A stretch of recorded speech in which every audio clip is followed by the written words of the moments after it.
당신이 평생 방치한 이곳 네 군데. 지금 관리 안 하면 늙는 속도 2배 빨라집니다. 89세에도 골프를 치는 사람이 있습니다. 하지만 10년 전만 해도 걷는 것조차 힘들었습니다. 혹시 아침에 일어나면 몸이 뻣뻣하고 무릎과 허리가 쑤시는 것이 당연하다고 생각하시나요? 아닙니다. 통계에 따르면 65세 이상 어르신의 80%가 만성 통증을 겪고 있습니다. 하지만 제가 알려드린 방법을 실천한 분들 중 90%는 통증이 현저히 줄어들었습니다. 그 비결이 궁금하신가요? 저도 10년 전에는 매일 몸이 무겁고 계단을 오르내리기 힘들었지만 지금은 완전히 달라졌습니다. 만약 지금 몸 관리를 시작하지 않는다면 1년 후에는 계단을 오르는 것조차 더 힘들어질 수 있습니다. 그래서 오늘 나이가 들어도 활기차게 살 수 있는 신체 관리법 4가지를 알려드리겠습니다. 첫 번째, 발 관리. 72세 황수관 어르신은 한 달 후 손주의 결혼식을 앞두고 있었습니다. 그런데 그는 진료실에 절뚝거리며 들어오셨습니다. 무릎이 너무 아파서 결혼식장에서 제대로 서 있을 수 있을지 걱정된다고 하셨죠. 평생 발 관리는 대충 씻고 말리는 정도였다고 합니다. 하지만 제가 발 관리의 중요성을 설명해드리자 황수관 어르신의 눈빛이 달라졌습니다. 발은 단순한 이동수단이 아닙니다. 발이 건강해야 온몸에 피가 잘 돌고 무릎과 허리의 부담이 줄어듭니다. 발에는 우리 몸의 모든 부위와 연결된 신경 끝이 7,000개나 있어 발을 잘 관리하는 것만으로도 신체의 건강을 크게 개선할 수 있습니다. 황수관 어르신은 제가 알려드린 다음의 방법을 따라 하기로 했습니다. 발조교, 따뜻한 물에 소금을 한 숟가락 넣고 30분간 발을 담그세요. 피로 해소와 혈액순환에 도움이 됩니다. 발 마사지, 테니스 공이나 골프공을 바닥에 놓고 발바닥으로 문지르세요. 발의 신경과 혈관을 자극하여 혈류를 원활하게 만듭니다. 발가락 사이 관리, 깨끗이 씻고 충분히 말려 곰팡이 감염을 예방하세요. 특히 4번째와 5번째 발가락 사이는 습기가 차기 쉬우니 신경 써야 합니다. 보습 관리, 바셀린이나 올리브 오일을 발라 피부를 보호하세요. 거친 발바닥을 부드럽게 만들어줍니다. 적절한 신발 착용, 푹신한 깔창이 있는 신발을 신고 너무 꽉 끼는 신발은 피하세요. 발의 피로를 줄이는 데 도움이 됩니다. 3개월 후 황수관 어르신은 손주의 결혼식에서 당당히 서 계셨습니다. 심지어 손주와 함께 춤까지 추셨다고 합니다. 선생님, 발 관리 하나로 제 인생이 달라졌어요. 이제는 아침마다 공원도 한 바퀴씩 걷습니다. 발 관리는 단순히 발 건강뿐만 아니라 전신 건강에도 큰 영향을 미칩니다. 꾸준한 관리로 혈압이 안정되고 신장과 간 기능이 향상되었다는 연구 결과도 있습니다. 오늘부터 실천해보세요. 두 번째, 머리 피부와 등 관리. 81세 이미자 할머니는 손주들 이름이 자꾸 헷갈린다며 걱정을 하셨습니다. 5명의 손주가 있는데 큰 손주 이름을 부르려다 작은 손주 이름을 부르고 때로는 아예 기억이 나지 않을 때도 있었습니다. 기억력이 떨어지는 이유가 단순히 나이 때문만은 아닙니다. 원인은 바로 머리 피부와 등에 있었습니다. 이미자 할머니의 머리 피부를 살펴보니 딱딱하게 굳어 있었고 등 근육도 돌처럼 단단했습니다. 머리 피부와 등은 뇌로 가는 혈류의 중요한 통로입니다. 이 부분이 딱딱하게 굳으면 뇌로 가는 혈액순환이 원활하지 않아 기억력이 저하됩니다. 이 사실을 알고 나면 머리 피부와 등을 관리해야겠다는 생각이 절로 들겠죠? 저는 김명자 할머니께 간단하지만 효과적인 방법을 알려드렸습니다. 하루 5분이면 충분한 관리법입니다. 등 마사지, 긴 손잡이 솔로 샤워할 때 부드럽게 문질러 주세요. 따뜻한 물로 씻는 것이 좋습니다. 너무 뜨거운 물은 오히려 피부를 건조하게 만들 수 있으니 주의하세요. 머리 마사지에 손가락 끝으로 머리 피부를 원을 그리며 부드럽게 문질러 주세요.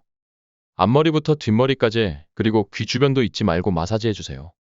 등 스트레칭, 손을 높이 들고 옆으로 몸을 구부리는 동작을 10초씩 반복하세요. 이 동작만으로도 등 근육이 풀리고 혈류가 원활해집니다. 온열 찜질, 따뜻한 수건을 머리 뒤쪽과 등 상부에 올려 혈류 개선을 돕습니다. 가벼운 두피 두드리기, 손끝을 이용해 두피를 가볍게 두드려 혈액순환을 활성화하세요. 김명자 할머니는 이 방법을 따라 한 지 2주 만에 큰 변화를 경험하셨습니다. 손주들의 이름이 또렷이 기억나고 오랫동안 읽지 못했던 책도 다시 읽을 수 있었습니다. 선생님, 기억이 선명해졌어요. 마치 머릿속 안개가 걷힌 것 같아요. 사실 머리 피부 관리는 단순히 기억력 개선뿐만 아니라 탈모 예방, 두통 감소에도 도움이 됩니다. 두피와 머리 근육이 뻣뻣하면 산소와 영양분이 충분히 공급되지 않아 머리카락이 가늘어지고 쉽게 빠질 수 있습니다. 따라서 머리 마사지는 젊어 보이는 외모에도 긍정적인 영향을 줄 수 있습니다. 또한 등 마사지와 스트레칭은 신체 전반의 균형을 잡아주고 혈류 흐름을 개선하는 데 큰 도움을 줍니다. 등이 굳으면 목과 어깨도 뻣뻣해지기 쉬우며 결국 뇌로 가는 산소 공급이 부족해집니다. 규칙적으로 관리하면 두통이 줄어들고 어깨 결림도 개선될 수 있습니다. 2주 후 여러분도 기억력이 개선되고 머리가 맑아지는 변화를 느낄 수 있습니다. 세 번째, 허벅지 안쪽 관리. 76세 서수남 할아버지는 10년 넘게 다리 저림과 쥐나는 증상으로 고생하고 있었습니다. 밤이 되면 다리가 묵직해지고 자다가도 갑자기 다리가 뒤틀리듯 아파서 잠을 설치는 날이 많았습니다. 결국 수면제에 의존하게 되었지만 점점 용량이 늘어나 불안해하셨습니다.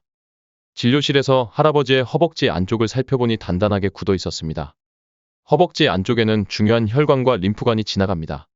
이 부분이 뭉치고 혈액순환이 원활하지 않으면 다리가 무겁고 저리는 증상이 발생할 수밖에 없습니다. 허벅지 안쪽은 우리 몸의 고속도로 같은 역할을 합니다.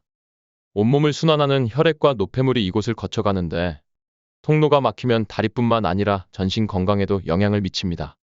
미국 하버드 의대 연구에 따르면 허벅지 안쪽 혈액순환을 개선하면 수면의 질이 42% 향상된다고 합니다.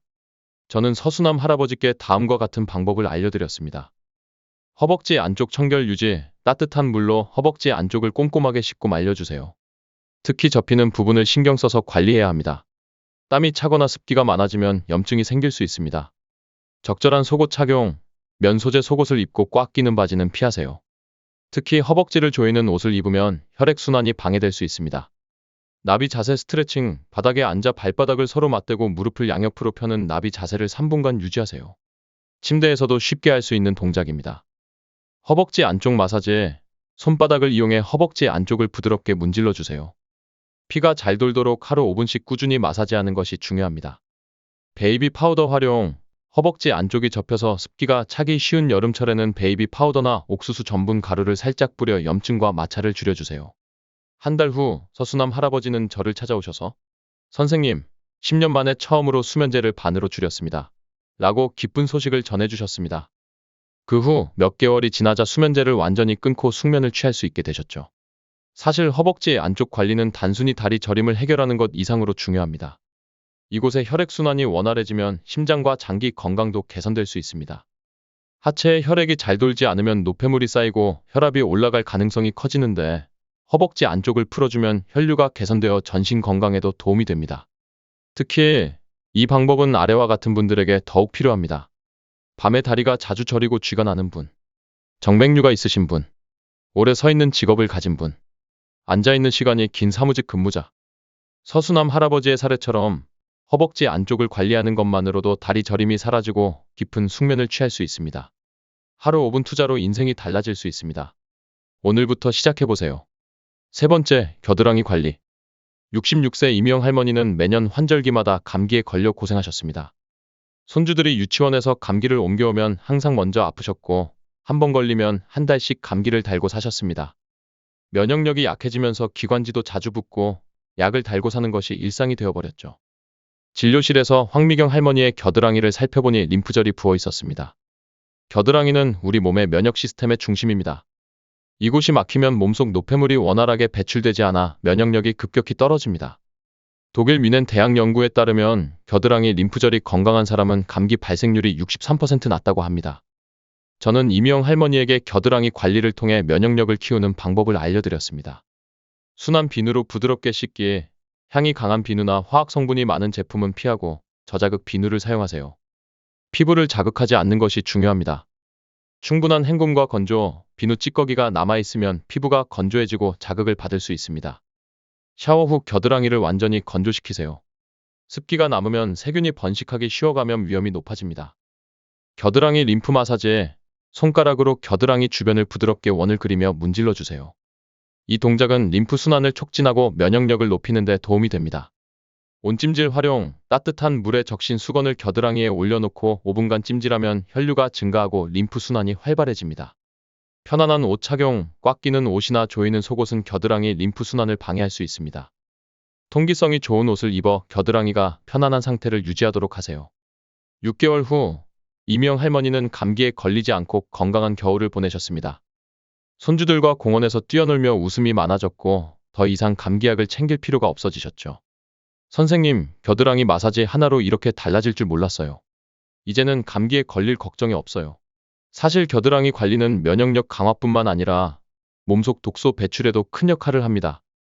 림프절이 막히면 노폐물이 쌓여 피로감이 증가하고 염증이 생길 가능성이 커집니다. 겨드랑이를 꾸준히 관리하면 몸이 가벼워지고 전반적인 건강 상태가 개선됩니다. 특히 이 관리법은 아래와 같은 분들에게 더욱 필요합니다. 감기에 자주 걸리는 분, 만성기관지염이나 알레르기가 있는 분, 면역력이 약해 자주 피곤한 분, 겨드랑이에 땀이 많아 자주 염증이 생기는 분. 겨드랑이 관리는 간단하지만 효과는 놀랍습니다. 하루 5분만 투자해도 몸의 면역 체계가 강해지고 감기뿐만 아니라 각종 염증 질환을 예방할 수 있습니다. 오늘부터 시작해보세요. 이제 여러분도 실천해보세요. 한 달 후 달라진 몸을 직접 경험하실 수 있습니다. 여러분의 건강한 노후를 응원합니다.